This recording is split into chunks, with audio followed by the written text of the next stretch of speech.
And now, a math lesson. Let's say the Zaxby's chicken finger plate comes with 4, 5, or 6 hand-breaded fingers and 1 side of Zax sauce. Plus, you can try them with Zax sauce, honey mustard, hot honey mustard, tongue torch, teriyaki, wimpy, nuclear, barbecue ranch, sweet and spicy, insane.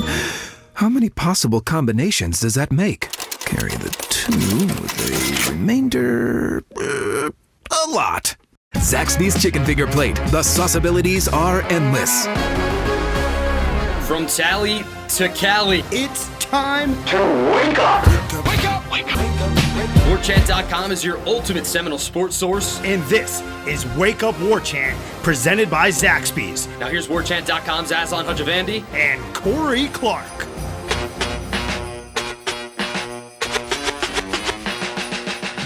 Wake up! What's up, everybody? It's Wake Up Warchant, proudly presented by Zaxby's Indescribably Good.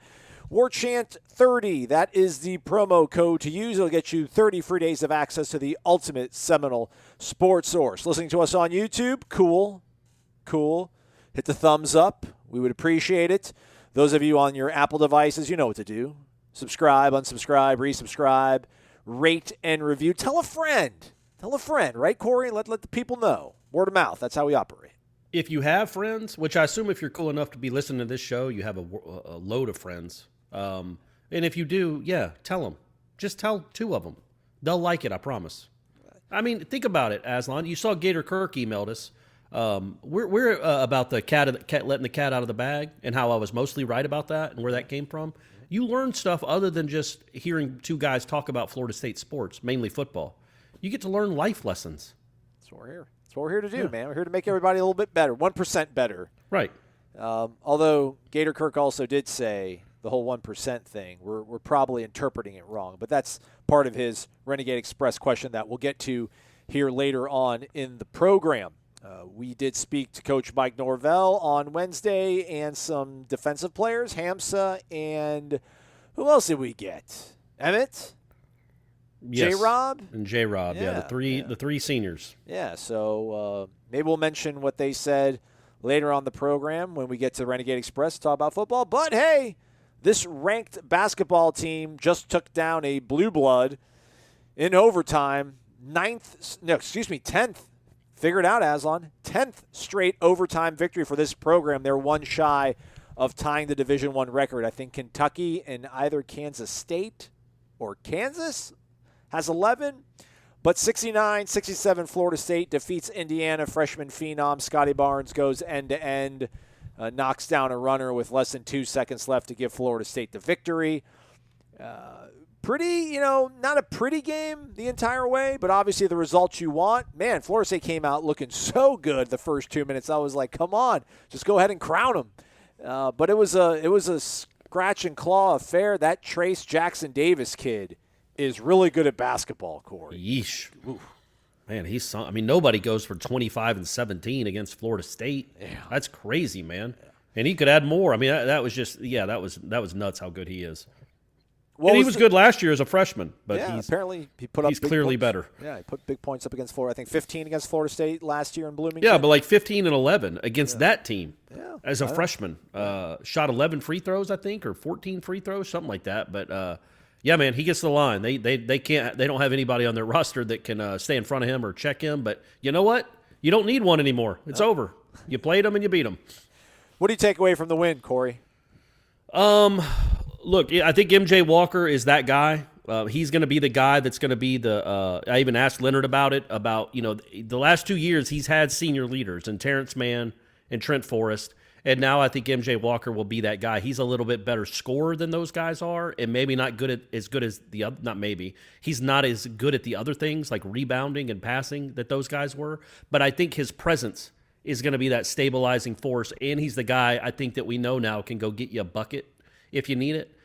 He had a big 3 in regulation that gave them the lead for, I think, 0.8 seconds until a foul was committed. What? Yeah. I don't know what. We didn't get to talk to MJ after the game. I wanted to know what happened. Yeah. Like, they didn't show a replay of it, and they're talking about what a great three-pointer it was, this and that and this. Meanwhile, Indiana's walking to the line to shoot a game-tying free throw. So yeah, I'm tweeting the score update, and then I look up on the screen. I'm like, why is Indiana at the free throw line? Like, what happened? What did I miss? Yeah, they never showed it. They never showed it at all. And look, that's part of the deal when you're dealing with COVID. They're not in the studio. I'm sorry, they're not at the games. Billis is calling it from his house, and so is the play-by-play guy. So it's hard Dave O'Brien. So it's hard to keep up with exactly what's going on, especially with some of those calls they were just dumbfounded by. But yeah, I think MJ Walker. I think now we can say that he's probably the guy. I think Raekwon and Balsa have taken big steps. Ooh. Raekwon's a player, man. He's a player. Yeah, man. He had a big block that led to a dunk. He had a bunch of tough rebounds. He scored some buckets. He did not come close on that potential game-winning shot at the end of regulation, but what are you going to do? I think Raekwon taking a contested mid-range jumper is option 5 of whatever they had going on there. But at least they got the shot off. But he's a good player, man. He's not just a role player. He is now, I think, a good player and a very important player to this team. Same thing with Balsa. He was good for them. He had some big buckets for them. He got fouled a lot, and it wasn't called because he's like 7'2". He might start getting those calls. But I thought he was good. And then, so the two main takeaways, though, I think, are Barnes is ridiculous. And I'm not saying that because of the shot. The shot was the shot. I mean, he had just gone in the possession before and got swatted. So it's not like he just took over the game late. And at the end of regulation, he really wasn't all that assured. He almost had that ball stolen on the inbounds. He's in the other pass. Yeah, he was not good on the inbounds. He's got to figure that out because he's a good passer. But that's what I wanted to say. He impacts the game in a way that does not, like the announcer kept saying, look, he's not really done much. It's been a quiet night for Scottie Barnes. It's like, look, man, he's got 5 assists for a team that's not shooting at all. He's got 5 assists. He's got 4 rebounds, and he had 4 steals. And how many other almost steals? And how many steals did he create or turnovers did he create? Defensively, it's like like an octopus, man. It's just he's really good on that side of the court already. He's going to get better, and I think offensively he does things that aren't going to show up, or even if they do show up, it's an assist. He's not going to be a 20-point scorer. That's just not his game. But he can be 10, 8, and 8 and control the game. He can control the game, in my opinion, like Trent Forrest. You never counted on Trent Forrest to score 26 points. But he'd get you 10, 6, and 6. Except I think he's a better Trent Forrest, or will be. He's not nearly as good as Trent Forrest is right now, or was last year. But he obviously has the potential. That's why he could be a potential lottery pick. It's because he's got worlds of potential. He's like a taller Trent Forrest in the way he plays. Not going to take a ton of shots, but when it matters, the ball's going to be in his hands, and he's going to impact it on both ends of the court and do all the little things too. So really impressed by that. And then the one negative is the bench was terrible.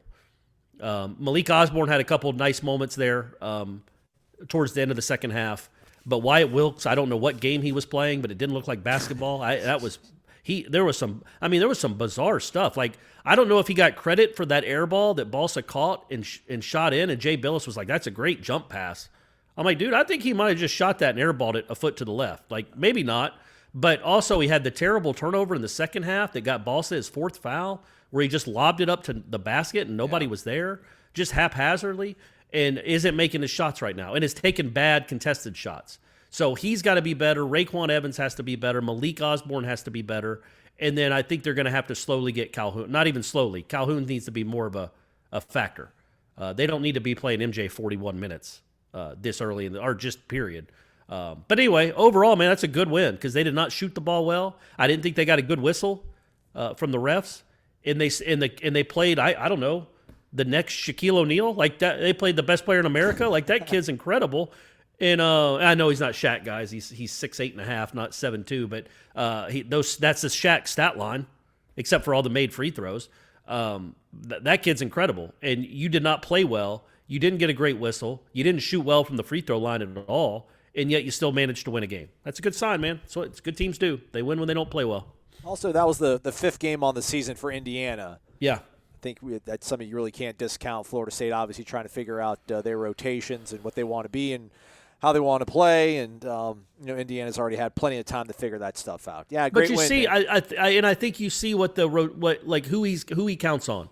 Obviously, Raekwon, MJ, Scottie. That's the trio that's always going to be out there when it matters. Yeah. And I think the other guys are going to be sprinkled in. I think Polite is a guy that's their knockdown shooter, that he will probably be on the court more often than not. But other than that, sometimes it'll be Balsa, sometimes it'll be Calhoun, sometimes it'll be Osborne. But I think you know what that trio is. With Raekwon, I think he got hurt there. He was cramping up. That's why he wasn't on the court much late. But Raekwon, MJ and Scottie Barnes are those three guys. But they got to have somebody like Raekwon Evans and Wyatt Wilkes have to play better than that. And Calhoun needs to come on. But again, like it's the second game of the season, and it was against a good team, probably a tournament team. And you've played twice in 3 weeks. That's hard. And so, this was what they should have been, like their second exhibition game. Meanwhile, they're in a nationally televised game against Indiana in overtime. So to pull that out to win, again, it's a tough team. They played really well defensively when it mattered. They went to a weird zone late in the second half, and that was terrible. But other than that, Indiana really struggled with their length and their size, and really struggled all night shooting. And then at the end, when it mattered most, they got the stops, and Scottie Barnes made a runner to win the game. Yeah, man. The last 3 minutes of that game was nail biting. It was very tense, and they rose to the occasion. That's what you do, man. Heart of a champion. So yeah, I don't even know Brady was watching it with me. He jumped up and said, "Scottie just called game." Oh, nice. It didn't just say it. He screamed it way too loud to the point where I'm like, "Man, what? Sit down." That was startling. Let him feel it. It's a Wednesday night. He was excited. I didn't want to take the joy from him, but Scottie called game as he starts high stepping in the living room and dribbling the ball, pounding the ball. I'm like, Brady, calm down, man. Like other people around you. Have a little spatial awareness and don't scream. But he did. He was excited. So that was cool. He was not excited about Raekwon's his guy because Brady went to a FSU basketball camp 2 summers ago. Obviously not this summer. MJ was his coach. MJ and Raekwon were his two guys. MJ was his coach. But Raekwon is the guy that he befriended, and I think he put him on Instagram Live for half a second. Oh, nice. Raekwon did. And what was cool is last year we went to a game. I took him to a game, one of the early season, Florida directional school games, right. And they were shooting. And this was 4 months later, maybe. They turn around and see him, and they don't remember his name, but they know who I am, and they remember him. Like, hey, man, what's up? And they came over and both dapped him. Nice. And that made him feel really good. So, and then Trent Forrest. So that's the thing you usually know about a Florida State basketball team and these players. Well, most athletes in general, right? I don't want to speak ill of other sports. They're always really good with kids, and those two especially. And anyway, so yeah, he was real fired up about MJ's night too. So if Brady was just an absolute terror on the floor one night, and one of the dads was like, "Man, look at Brady. He's like an octopus out there." Would you rather them say octopus or spider? It's like a spider out there, just long and rangy. I think that leans itself more to an octopus description, right? Okay. Not all spiders are long and rangy, are they? I was gonna say I want to see I was looking up what's Spanish for tarantula because I thought that'd probably sound really cool, but it's just like tarantula. There you go. That does sound cool. Yeah. That sounds a lot cooler than tarantula. Yeah, so anyhow. All right, Florida State back in action Saturday, 11 a.m., taking on Florida. And then after that, we're going to march into Doak Campbell Stadium and take down Duke. Real quick, though, 10 overtime wins is nuts. It's amazing. 10 straight overtime wins. And it's not like... This program, too, right? Like, I think, again, what did I say? Kentucky is, number one in consecutive overtime wins, and then one of the Kansas schools. But and then, here's Florida State, knocking at the door. Amazing. But it's so random. We don't even know when that Kentucky team did it. It might have been when Leonard was an assistant there. Who knows? Or when Wilt Chamberlain was. But they wouldn't have probably been in a lot of overtime games with Wilt Chamberlain. But it's just random because they've been against, just name a team. They've been against Miami. They've been against Syracuse. They've been against Virginia Tech. They've been against Indiana. Over and over, Louisville, I think, maybe. I think so, yeah. Over and over again, they find a way to win these games with different players. But I will say this, the one thing I was thinking of when that started, because I talked to Leonard before the season, it's not that this was an off-the-record conversation. I just don't think I wrote about it, this particular part of the conversation.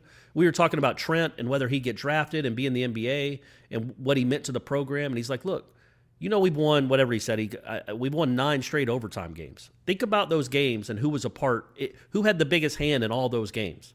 And it was Trent. When they were down by 2, he'd hit a floater. When it was a tie game in overtime, he'd hit the runner to win the game.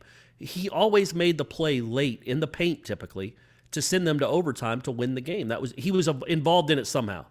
So that's what I was thinking when they started overtime. It's like, okay, you don't have Trent Forrest now. Who's going to be the guy?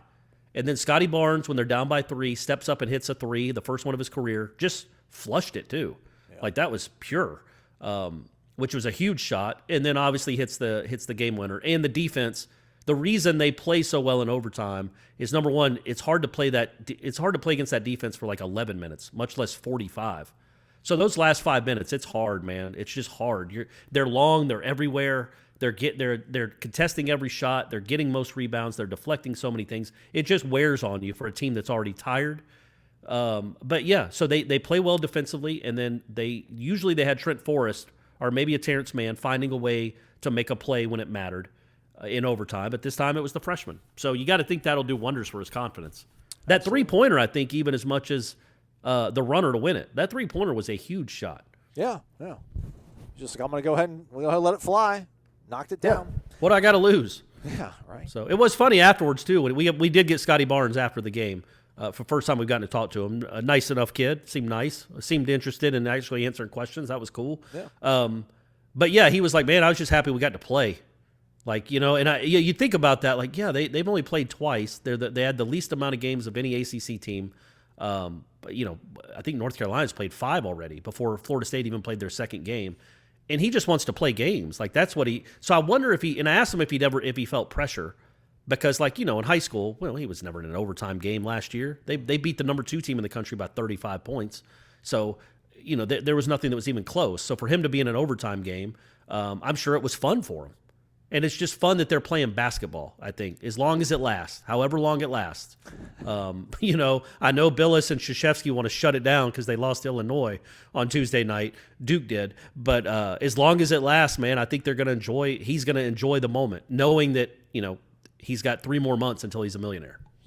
That's right. This whole time I've been trying to find out when those streaks were going on, and I wasn't able to find it, Corey. It failed us. Failed everybody. Listen to the show. I can't find out when the 11 game or the 11 overtime consecutive victories for, I think, Kentucky and one of those Kansas teams. I don't know when they happened, and I failed everybody. I'm sorry. So let's pivot. Well, you move on real quick. I'm going to try it myself real quick. So you're better at the internet than I am, is what you're saying. Mm-hmm. Well, hopefully you'll be better at picking winners than I will with mybookie.com. Use that promo code WARCHANT. That will get you your first deposit matched up to half. So just think of it, whatever you get matched, just use that amount of money on the picks that Corey's going to give you. I don't know if Corey's been able to look over the games yesterday. I mentioned Mississippi State Auburn, 49 points. Let's hammer the over on that, fam. For entertainment purposes, again, I don't want you to use large sums of money that are going to affect your children's Christmas because Cousin Aslan said to bet on a game. Although Corey doesn't feel all that optimistic the game's even going to be played. You should check that out when the War Chant report drops. They picked if the virus is going to win or if the actual football games are going to be played. Instead of doing the point spreads, we did would the games be played or not. We gave our opinions. Super easy. Go to mybookie.com. You can use your credit card to make your deposit. Again, use that promo code WARCHANT. They will match up to half. I don't even know if I'm saying it right. Just wherever you deposit, half of it, they'll match on your first deposit. Promo code's WARCHANT. mybookie.com. Any luck, Corey? No. I got some football. Yeah, it really is hard. I got some football stuff. And no, I typed in Kentucky basketball 11th straight overtime win and nothing. Yeah. So, folks, this is a good homework project. I don't know if FSUSID, if the sports information will tell us like when it was. Maybe they do. Maybe it's in the notes. But if it isn't, go look it up and tell us who holds the record for most consecutive overtime wins in college basketball history, and when was it? Like what years? Like Kansas from 80 to 84? It's you don't play a lot of overtime games anyway. Do we know when this one started? Like Florida State's when was the first one of these 10 straight? Like it's been a lot, man, in the last 3 years. Yeah. I want to say maybe the Syracuse game a couple years ago. Like I feel like they played a bunch. They beat Virginia Tech twice in overtime 2 years ago. The one where they were down by 14 at half and came back and won, and then the one where Vassell hit the 3 from the corner, and then Terrence Mann hit the runner to win it. He hit the one from the corner to tie it and send it to overtime, and then Mann hit the runner. I think they played Miami last year and beat them in overtime. Yeah, look at you. All right. Yeah, I can remember some of them, but I can't remember. I don't know. I don't know when it started. Use that brain power to look over the game picks for tomorrow to let everybody know when we also do the over-unders. All right, we're about 20 minutes into the show. Let's start talking some foosball. Although we got no problem talking about hoops. I mean, it's what we are right now. I mean, come on, guys. I said it last time. Yeah. I mean, Florida State just beat a perennial power in a sport. Blue blood. Yeah, Hopefully we never become. Are we Indiana right now? Are we Indiana, like, is football Indiana? Are we UCLA? Is that where we're at right now? How come we always talk about, like, Alabama, Texas, Oklahoma, they were lost in the wilderness. We'll be back. I mean, what are they saying in Westwood? What are they saying in Bloomington? Well, but Indiana's okay, right? They were the number one team in the country a few years ago. Well, I guess it was more than a few. Now Oladipo was on the team, but Tom Crean was the coach. But yeah, they were number one in the country. I think they feel good about it. I mean, they got one of the best players in the country. I think that's a pretty decent team. Okay. So yeah, I think Florida State. Yeah, I think Let me put it this way: I think Indiana can get back to being a national championship caliber basketball program, just like I think Florida State football can. Okay. Right now, it's crazy that Florida State beats Indiana in basketball and would get housed by the Indiana football team. That's nuts. Well what are we doing? What world are we living in? 2020, but that's the reality. Nothing makes sense. I was going to say something kind of funny, but I totally forgot it now. So let's go out to the questions then, Corey. Renegade Express edition of the program. Let's begin with Warpath Knoll. Oh, actually, that's what I was going to say. It's not funny at all. How hurt will you be or deflated will you be if there isn't a game this Saturday? Because there's a pinned thread on the Tribal Council from Gene with kind of like live not hour to hour, but just, potential rumblings of the game status. When I saw that, like, my heart sunk. Like, not again. I want to play, Corey. Play the game, man. I think obviously, you got to get through these next 2 days. So be on Twitter, check it out, see if it gets announced. Be on I brought it up. We'll figure it out. We'll know. It'll be on. Yeah, I should say. I don't know why I said Twitter. Follow the Warchant Twitter account, Boom. obviously, but you better be a subscriber too. But also, I think if you get through today, right? If we're into Friday mid-morning and nothing's been announced, then I think you feel pretty good about it. And look, Duke doesn't want to play this game. Cutcliffe made that pretty clear, and frankly, their players made it clear with the last game they played. They're ready to not play football for a while, it would appear. But then again, they have to look at Florida State's depth chart and be like, okay, well, there's a guy that hasn't played. There's a guy that hasn't played. They only have 3 cornerbacks. We're in this together. It's 50 versus 50 or 48 versus 48. Like, let's just have at it and see what happens. And treat it like an exhibition game almost. And just come down and have fun because Florida State is in the same boat you are when it comes to numbers. So, Florida State desperately wants this game, man. They lost the Clemson money. They lost the Virginia money. They've got to have, a gate of $1.5 or $2 million or whatever it would be. All right, Warpath Knoll starts us off. Wake up, fellas. Way to hold it down all year. The pain is almost over. Since it is Duke week, and when these bitter rivals get together, you can throw out the records. You just know it's going to be a war. What is your favorite Duke game memory? That's a great question. Great question. I guess Snare hitting the buzzer beater in Cameron. Can't be basketball, he says. Oh, okay. Can't All be right. basketball. Cam Akers in Wallace Wade Stadium, just busting it out open in the fourth quarter. Was the fourth quarter in the 17 game? Was it Cam? Yeah. Well, I don't know if Cam busted it open, but they had the drive that won the game. That was a close game. By the way, how did Cutcliffe lose that game? Like, that, what a great chance it was to finally beat Jimbo. He apparently hated Jimbo because he would never, he shook his hand like he did. Right. He was so mad after the 13 game. I would say probably, I guess, that was the 13 game, right? Oh, ACC championship game? Yeah, it sewed up the Heisman for Jameis, although he had won it anyway. Even though the great late season run that the great A.J. McCarron had, Jameis withstood it and still found a way to win the Heisman. And then it got them into the national championship game. Okay. Don't you think that's the one? Either that or that was also Charlie Ward's first game as a starting quarterback was against Duke. Oh, okay. Yeah, 5 turnovers, 5 touchdowns. Hey. So balance. Yeah, that's right. For sure. What about that 95 game in Orlando, 70-26? Yeah, that was something. It was a little concerning that you gave up that many points to Duke. But there's a lot of great moments in Florida State history that came at the expense of Duke. I don't know. I guess the one in 17 is probably the closest, right? Yeah.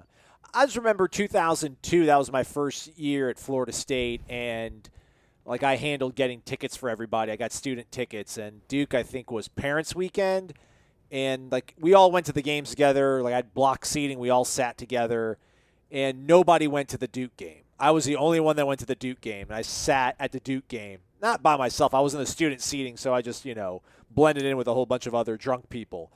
But yeah, I'll remember that. I was like, that's how hardcore I am. I mean, the season was lost. We lost to Miami. We lost to Louisville. I don't know who else we lost to in 2002. That maybe NC State. I don't know. Did Phil hurt us that year? Or Phil was 2001. But anyhow, I went to the Duke game. There was like nobody in the stadium, and I was like, I'm here. Like I prove it to you, Bobby. I'm no-blooded or whatever the kids say these days. So that's. I feel like that was that might have been when they debuted the Kentucky Derby thing again, where they had Adrian McPherson come in and take the first snap of a drive, and then Chris Ricks in the starting lineup would come back in. Oh, I don't know. I'll have to look that up. Maybe on our next commercial break. Another great moment in FSU Duke football history. Let's keep it going with the Duke motto, the Duke theme, rather. 3Dub says, what number does Duke have to put on the board to make Coach Norvell look at Coach Fuller and say, what the blank was that, Chief? I would say 40. Oh, come on. Yeah, I'm going to say 40. He was Look, they put up trying to keep his job? They put up 35 or something on Georgia Tech. Now that didn't come off the heels of a 0-point performance the week before. So look, like I've said, I just think if he's looking to make a change, if he's looking, give me a reason, Adam. Give me a reason to fire you. The reason was in September and October. So I don't know what I guess there could be a final nail in the coffin. Like one more hammer hit to the nail would be like a 40-point, giving up 40 to Duke. Is it? I mean, I don't want to overthink this too much. But good question though, 3Dubs. But is it a point total, or is it like yards allowed? Is it the amount of drives they have? I mean, they do turn the ball over at a ridiculous clip. They're 126th out of 126 teams with 35 turnovers on the year. And then second place, or like second to last, is Louisville, that has like 24. So they have like 11 more turnovers than the second to worst team in the nation. So like if they go on like 5 scoring drives, like field goals on 3 of them, 2 touchdowns, but then 3 other just bad turnovers. I mean, that stuff has to also be kind of weighed in as well. That's why it's always tough to say like, this game will let us know whether or not this guy is really a good coach, because so many different things can happen. There's literally nothing that we could see on Saturday that would let us know that Adam Fuller is a good coach. But there's stuff that we could see that could just confirm that something is just not working. Right, that's what I mean. I don't know. Talent. Look, if they come out and play and hold them to 10 points and create 4 turnovers, you're going to be like, well, okay, but that's what Duke does. I just don't think Fuller's going to get credit for that, and I don't know that he should. They just scored 0 points and had 180 yards of offense against Miami at home. So nothing he can do. Yeah, but if you look similar to that, then you're like, okay, man, this guy, he's getting it across. These guys do believe in him. Maybe it was a bunch of rot. I don't think it's enough to save a job if the coach wants to make a change. But I do think that would be. It's certainly better than the alternative, which is to give up a ton of points and yards again, no matter who you play, because that's what you do. But again, we'll even see how many guys they have on defense. D Wolf 1. Hey, gents. D Wolf from DAB here. Hope you both are well. Wake up. I don't know where DAB is. Is it like somewhere Air Force Base? Like Dobbins? There's a Dobbins Air Force Base in Georgia. Maybe. It says from DAB. Okay. Nonetheless, thank you, D Wolf. Wake up to you as well. I know it's been well documented on what a challenging season this has been on the field, off the field, and on the recruiting trail, and maybe this is a better question for Michael Langston, but there does not seem to be any vocal and active recruiters from our existing commit list. In years past, even when things were tough, the incoming commits seemed to be active on social and in other areas, saying to other prospects, join the tribe, be part of the turnaround, etc. Am I just not seeing it, or do you guys get that feeling as well? Well, Joshua Burrell has been really active. He's one of the more vocal guys, but he's not. He's not your LaMarcus Joyner. He's not that kind of cachet to his name. He's one guy. I think Kevin Noles, the defensive back out of Hollywood, Florida. He's a guy that's been retweeting some players and telling them, Florida State, Tallahassee's the move, bruh. Come to Tallahassee. So there are a couple guys. Altmaier's been active on social media. He was one, though. He was one of the guys doing some stuff. Is he still not doing that? Wouldn't that be cool? Like, look, man, he already did enough for Lane. He committed. Couldn't he still tell the other kids, like, look, man, I just had it. It's home. I didn't want to go away, but I'm telling you, Norvell's going to turn it around. Go there. You'll be happy. Yeah. That'd be nice. I do see if Brady was going to decommit from a school, because assuming again that Brady is a superstar athlete. Why we assume? I mean, we just got to figure out. Yeah, it's coming. So if he decommits in the last month, like, see, it happens to Florida State every year. Can't wait to see who the quarterback is next year that decides in December. I want to go somewhere else. They shouldn't even take a commitment until Halloween. Would you allow Brady to commit before like Halloween of his senior year? Although we won't know what the landscape's going to look like in the next 6 years, where like maybe you need to commit when you're a sophomore. Yeah, if he knows where he wants to go, sure. I don't want him to just play the game and be like, I just want to take the trips. I'm like, no, don't waste my time. I don't want to fly. I don't want to go there. I don't get to go to these parties. I got to sit in a hotel room. Everyone's gonna be welcoming Brady and Shan. Like, oh, where's Mr. Clark? Where's Corey? Where's your dad at, bud? He's on the road. He's drove. He'll be here in 3 hours. Yeah, he'll be here Sunday when I meet with Coach. Yeah, he's always playing catch up. No, I would want. And so anyway, but I think that I don't know that how much that really plays. To answer the question for real, how much does that really play? And you said LaMarcus Joyner. I don't know that I think LaMarcus Joyner's impact was the name. Hey, did you hear LaMarcus Joyner just committed to Florida State? Not Joyner calling up Telvin Smith and calling up whoever and saying, you got to come join me. I think that recruits itself more than some kid on Twitter saying, come join me, man. Don't you think? Well, yeah. But, I mean, I still think, though, like somebody needs to organize the recruits. But they might be tweeting or texting. Yeah. Or FaceTiming. Maybe they're Snapchatting, Aslan. And from what I understand, Snapchats disappear after like a certain amount of time. Yeah. That's what I've been told. So maybe they're all Snapchatting and we just don't see it. Last point, D Wolf 1 says, really excited about this Hoops team, just as I have been over the last several years. Going to be a great couple of games coming up as well. And he's right. Look at that, overtime. And hopefully take down the Gators. I hope they're going to. Keep up the great work, and as always, go Noles.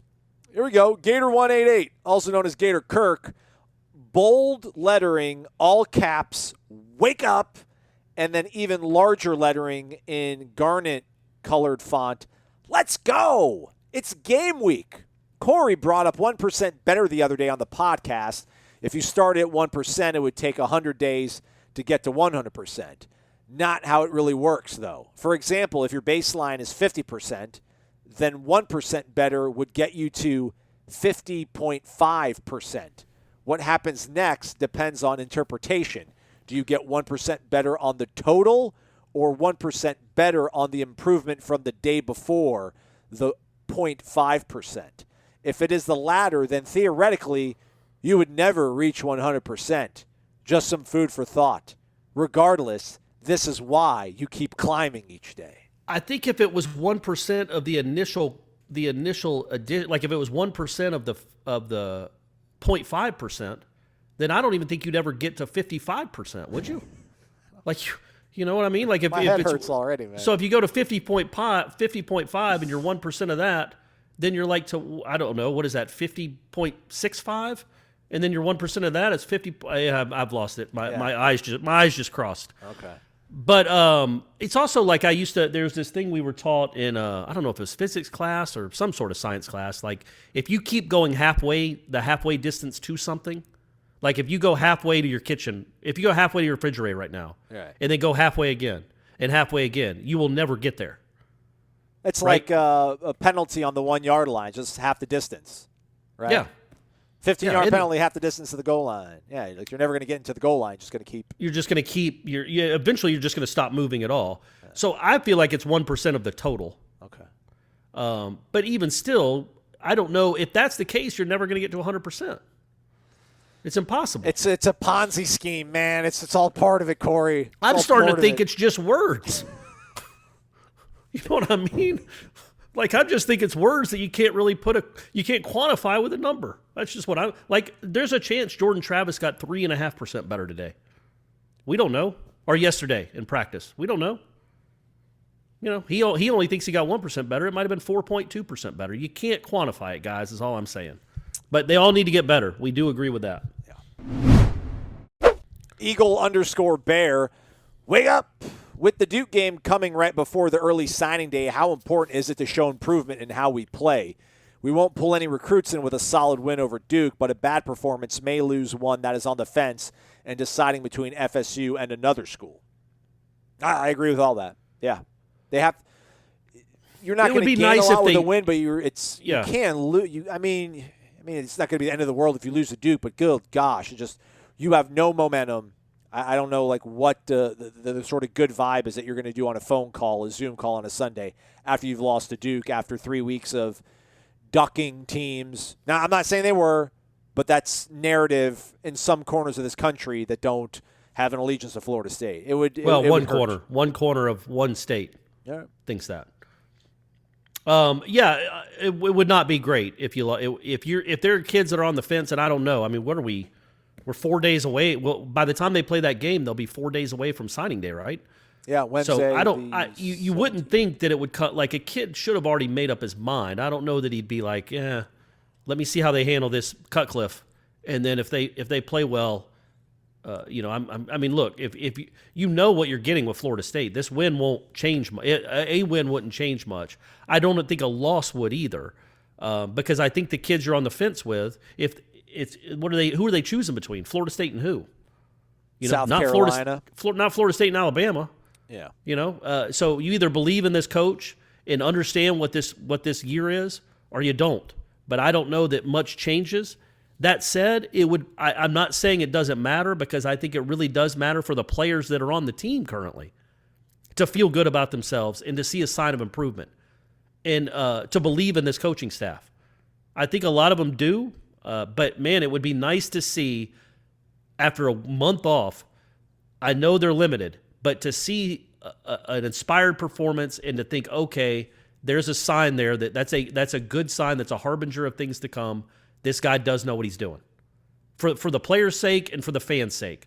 For the recruit's sake, except for maybe one kid in February or maybe a transfer, I think that hay's already out of the barn. That's the saying, right? The horse is already out. The horse is out of the barn. The hay, too. Yeah. The hay's in the barn? Is that a saying? Yeah, that's like when you show up and all the hard work is done and you're like, oh, I'm here to help now. And it's like, hey, man, the hay's in the barn. Or you talk about a game. But the horse got out. Yeah, the horse got out. It's like, everything's run amok. Right. Okay. Gotcha. The immigrant child letting. Have I told you about letting the cat out of the bag and what that means? Oh man, this telecast, they're going to probably say at some point, Florida State comes into this game down to only 49 scholarship players. So if you show good fight and you win and this offense looks pretty explosive, has some big plays. That helps. It's all the little things around a 17, 18-year-old kid as they're making a decision. Every good positive bit helps, So yeah, we'll see. I don't dismiss it. You would hope it'd come down to more than how they play, but yeah, again, some like Norvell might be looking for the final reason to fire Adam Fuller. Maybe there's a kid out there that's looking for the final reason to decommit. There you go. And if you beat Duke by 25 points, maybe he's a little more solid in his commitment. Something like that, maybe. Mad AMCZ, Mark in Naples. Wake up! A guy named Zach, you said, Aslan, wanted to know about Southwest Florida and the best place to live. Growing up in Naples, I swore I would never come back here as an adult because historically it's a snowbird town. An absolutely beautiful place, but known for the early bird dinner special and going to bed by 9 p.m.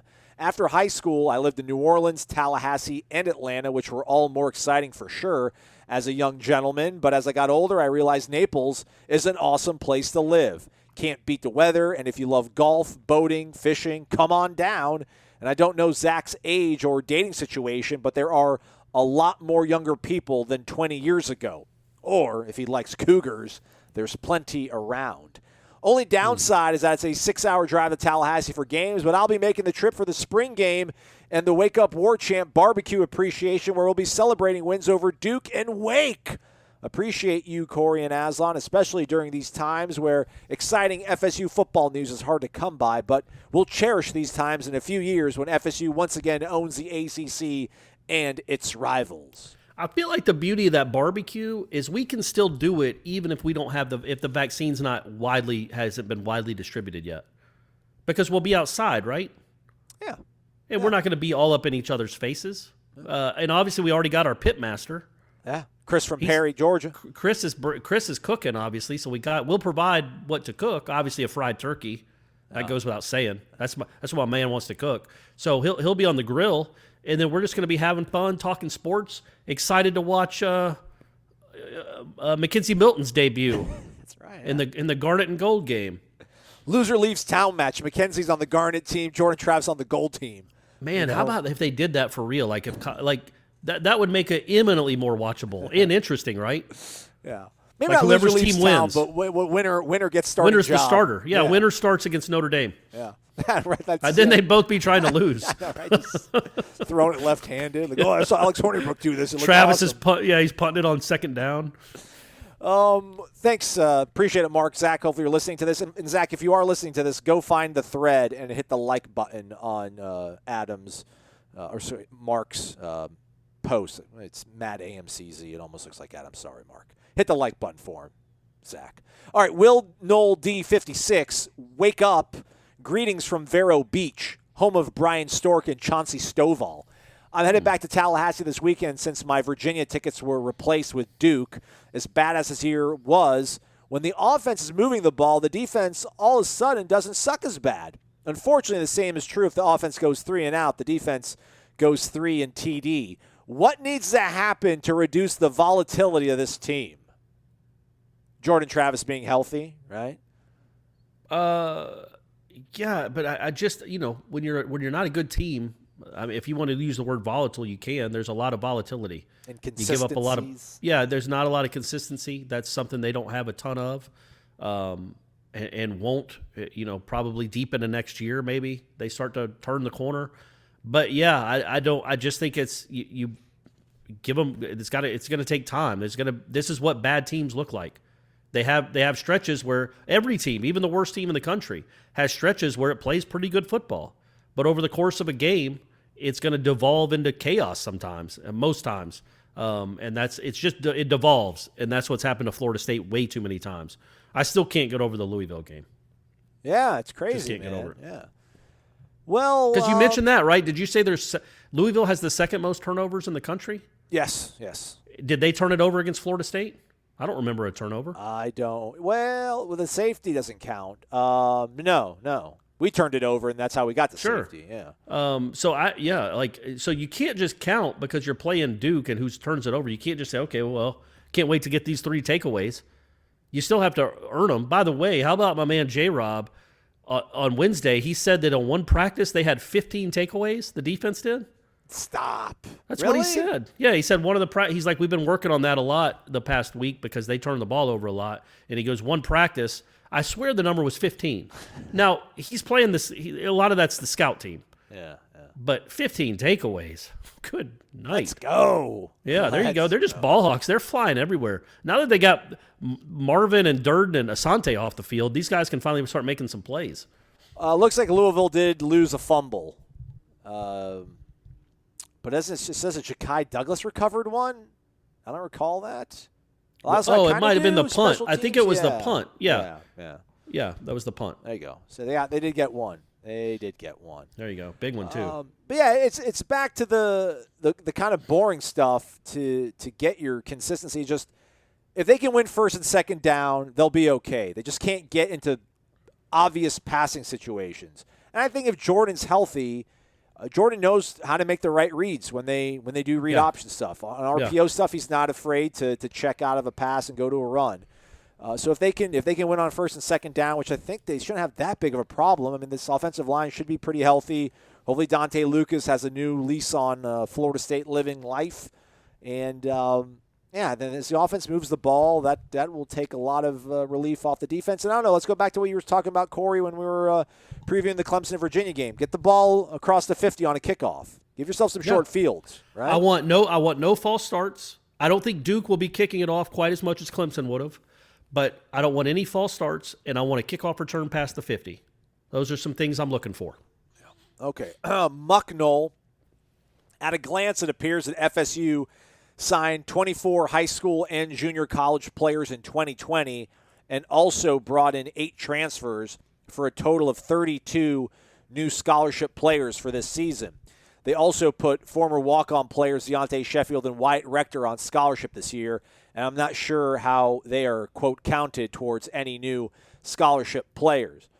Apparently, I think you need to be here for 2 years as a walk-on, and you can get added, but you don't count against the number. So they brought in 32, but they brought in 32 scholarship players from last year? That's what Mucknell says, 24 high school and JUCO guys and 8 transfers. But I thought you said they signed 24 guys last year in the class? I can try to go back and pull it up here and look at Well, you don't have to. I'll take his word for it. But yeah, that's a lot. I look, just Well, I showed you the text message I sent with my buddy who works in personnel for an SEC program. He makes it sound like it's clear cut, but it's not. He's talking about you can count backwards. So, and he was saying you can go several years in the past. So if Florida State undersigned in 2018, you can use those scholarships now if you haven't already.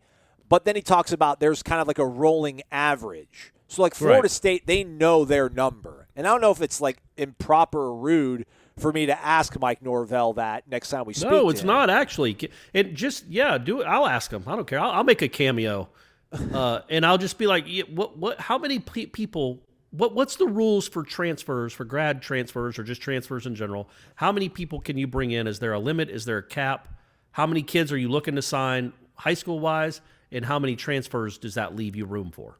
Yeah, they have 25 on this list, but I think it might have that kid that didn't show up, or was there somebody that didn't show up in the 2020 class? But yeah, Rivals has 25 players listed, and I guess maybe you're not counting DeMaury because he's not academically eligible, perhaps. Or actually, no, Manny Rogers. So he is right. Mucknell's right. They have 25 listed, but Manny Rogers didn't make it due to grades. But apparently, you're not allowed to use that as like a cop-out. Like years past, you could, but like if a guy doesn't make grades, that's your fault, kind of a thing. It's one of the tweaks they made in 2018. But anyhow, let's continue on with Mucknell's question here. 2019, it looks like it was 20 high school and junior college guys, along with 3 transfers for a total of 23 new scholarship players. They also put walk-on Andrew Baselli on scholarship last year. So yeah, there you go. I mean, they were under. In 2019, maybe even 18. We got to maybe drill back further there. Assuming these numbers are correct, how was FSU able to bring in 32 players during the calendar year 2020 if the annual limit is 25 plus whatever number you didn't bring in the previous year? Apparently some sort of rolling average. That's what I kind of gleaned from. So I don't know, maybe they criminally undersigned in 18 and 17 and then used those numbers to pad what they had in 2020. But then that kind of begs the question, well, if they did oversign, if they did bring 32 guys in, is that going to affect the average number that then they would be allowed or allotted this year? I'll ask Mike Norvell on Monday. I promise you, everybody. Let's do it. Let's square it away. Let's get it squared away. Let's get it once and for all. But like you saw the screenshot I sent you with my buddy. I know. I gotcha. It was like the Rick James skit where Rick James like, come on, like I didn't the Dave Chappelle skit, like, come on, I didn't grind my feet on people's couch. Come on. Yeah, I remember grinding my feet up on Eddie's couch. It's like I'm like, you said it's like a firm number and you can't juke the numbers, and then sure enough, here we are. I think you can. Just know about who pays attention to it, really. Juking. Is there even an oversight committee anymore? Just bring in what you got to bring in. Yeah. But anyhow, Monday, I assure you, that's gonna be my goal. Figure out that number. But they know, believe me, they know. They got what's that department? Compliance. They figure all that stuff out. So they know. All right, this is actually the last question. Look at that. Perfect, Corey. Look at that. Not even that long of a show tonight. This comes from Eskimo Randy. I'm going to hit refresh just to make sure there's not like another question or two maybe stuck at the bottom of the bag. Eskimo Randy says, of the big-time freshmen that Leonard Hamilton has brought in, Dwayne Bacon, Malik Beasley, Jonathan Isaac, Patrick Williams, etc. Who do you think made the most immediate impact on the team? Where do you think Scottie Barnes will rank on that list? Seems like there's more responsibility on Barnes than any other freshman in the Ham era. Yeah, no, well, that's not a bad point because of the team around him, maybe. I would say Isaac. Again, both ends of the court. They went from a team that was in the NIT to a team that was a number 3 seed. Yeah. And finished second in the ACC. And it was basically the same team except for Jonathan Isaac. Well, that's not true. They brought in, I think, Savoy and Angola. They brought in some players. Trent Forrest. So nix that comment I just made about how it was just Jonathan Isaac. There were a lot of good players on that team. But overall, I think Isaac made the biggest impact out of those guys. And then Barnes I think will probably end up being number 2. I just think Isaac is a little more dominant athletically and physically. And Barnes might end up being a great player. But Isaac, I mean, he was a 6'10" kid that could shoot. He was one of the best shooters. He was an 80% free throw shooter. He had that one sequence against Notre Dame where he blocked 3 shots in a row. He was a rim protector, a 3-point shooter, a really good teammate, all of that involved. So I'd say Isaac, but Barnes is right there, and there is a lot on him. Like, I think he played – I know he only played 30 minutes in that game, but he sat for like 13 of the – he only played like 7 in the first half, 7 or 8. So my man played 22 minutes in the second half, including overtime, and I think was on the court the last 16 minutes of game time. He's the guy they're riding with. If he stays out of foul trouble, that's the guy they want on the floor. He has the ball in his hands more than Isaac did. He's a point guard. So, yeah, there's a lot on his shoulders. But, at least on Wednesday night, he proved he could handle it. All right, there we go. Some other comments from the Tuesday live show. I don't want to say their name because I think it's a naughty pejorative. I think it's like an ethnically insensitive term, I think. Okay. So I'm not going to say All it. right. But they say they love the show, but the air horn has to stop. I can tolerate about 2 of those repetitive air horns before I switch to a less annoying podcast. Are you trying to punish the listeners for some reason? That's really dramatic. Yeah. It's not going anywhere. I will see if I can maybe reduce the volume, perhaps, so that it's not as jarring. So I'll meet you in the middle there. Kurt OFD 78. He's a fireman, this guy, I'm pretty sure. He used to do he used to make T-shirts and stuff, but I think we had to start deleting those threads because you're not allowed to make money on Warchant. Only I am. Listening right now, but I almost think Corey stopped breathing for a few seconds when the former Mrs. Corey S. Clark called in. That was my personal highlight of the show. And then Chaturanga. Shannon was awesome. Would like to hear from Stephanie at some point. Yeah, maybe that's next up. And then Brady, and then my mom. Yeah, I guess Sharon on the show. Let's go. Look, and Stephanie's becoming a Florida State fan now that she, this is what I do. So she's interested. She follows. She was excited about the basketball win on Wednesday night. But remember, Shannon now lives and dies with it. Like, she went to school at Florida State. She grew up a Florida State fan because her dad went to school at Florida State. So she's been cheering for Florida State forever, and diehard. A lot of dying lately, like all of you guys have done. But a diehard Florida State fan. So I think even if she didn't know me, well, I don't know if this is true, but even if she didn't know me, I think this is the kind of show she would listen to. Yeah. I don't think Stephanie would be listening to this if she didn't know me. Okay. But that said, yeah, you're right. We got to get her on too. She can talk about her favorite Corey Clark moments. All right, sounds like a plan. What did you think of me the first time you met me, Aslan? I was like starstruck. I didn't know what to say. I'm like, well, you probably felt like you knew me anyway because you'd listened to me on the radio a lot. Yeah, right? Yeah, headlines, man. Yeah, I love headlines. I miss headlines. I miss headlines. I really do. I feel like that's this job kind of strips away some of the joy of being a fan because I just I'm not watching the game with my friends. I'm not drunk when I watch the games. Although I could technically drink. I mean, I'm at home watching the game now these days. Yeah, true. Listening to headlines was part of like my rhythm. Like when I was working in television still, like when I'd be there late at night pre-producing for the next night. Like we'd do our Friday night football show, and I'd always wait till Thursday to listen to Seminole headlines, and it was part of that great run, 13 and 14. Man, just hopping on that train and just getting to complain about the And getting to complain about the national media all the time. Yeah. It's good times, man. It's good times. It was. They'll be back soon enough, hopefully. Hopefully. All right, we'll be back tomorrow to wrap things up on the week, give some over-unders so you can win some free Zaxby's, food and apparel. Then, Corey, no pressure, 3 games. 3 games.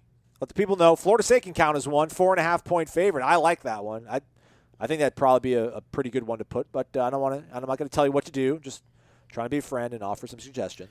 Hey, can I say one thing real quick? Absolutely. And this is not going to be political, I promise. But we had over 3,000 people die in our country Wednesday from COVID, and just anybody out there that's been impacted by it, we're thinking about you, and just we got to get through this together, and I hope we do. That's all I'm going to say, but I hope we do. It is it's just awful. It's just awful, and I think we lose sight of it sometimes because we think about we're always just talking about sports. But I want you guys to know that we understand there's more than sports out there, and we all hope that everybody stays safe.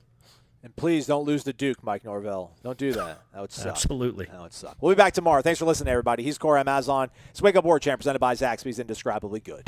Warchant.com is the ultimate inside source for FSU football and recruiting. And now you can get in on the action for free for an entire month. Warchant.com is offering a risk-free 30-day trial subscription.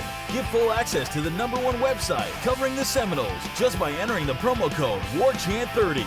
That's WARCHANT30. Sign up and get in on the world's most active FSU message boards. Receive breaking news, stories from our award-winning staff, plus get exclusive interviews and videos. Just enter the promo code WARCHANT30. Warchant.com, your ultimate Seminole sports source.